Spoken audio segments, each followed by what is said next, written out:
smije biti prije neki Nagrada drugi za doček. Digital Design of the Year ide Hani Bartolović za projekt After Five.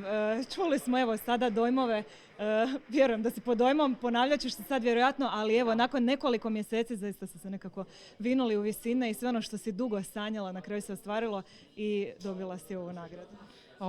Tako je i zapravo je velika čast i zadovoljstvo da nas je žiri kojeg zbilja cijenim, sve u žiriju jako cijenim, stavio na to visoko prvo mjesto.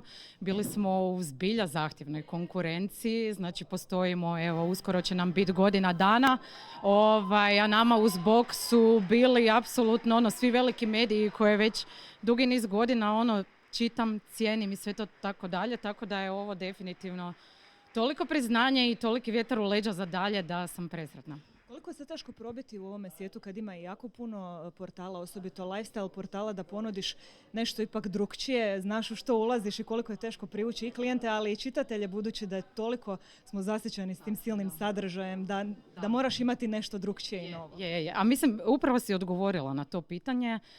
Mislim da danas imamo toliko zapravo copy-paste jako sličnih istih portala i kada krećeš u to već napučeno medijsko tržište, zbilja moraš imati nekakvu originalnu ideju i neki diferencijacijski faktor koji će te istaknuti iz gomile i mi smo to imali, to nam se dogodilo i klijenti su to prepoznali već u prvoj godini, znači da radimo malo drugčiju priču, da radimo to na drugi način i dalje je to nekakvi tip lifestyle portala, ali smo zbilja nastojali razmišljati koje su to teme koje još uvijek niko ne pokriva, na koji ih način obraditi. Naši sugovornici nisu uopće ni zvijezde ni celebrity, nego su doslovno poslovni ljudi za koje većina ni ne zna ali od njih radimo zvijezde i čini mi se da radimo to super jer su reakcije publike i svih super, tako da eto, jako sam zadovoljna.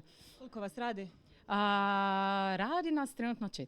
Hoće se širiti tim? Pa hoće, ali kako to ide sa poduzetništvom, moraš kretati polako, organski i zapravo procjenjivati u hodu situaciju što možeš u kojem trenu učiniti, tako da za sad sigurno još koji mjesec, pola godine ostajemo na toj brojci, a onda ćemo vidjeti ako će se još neko priključivati. Hvala puno i čest.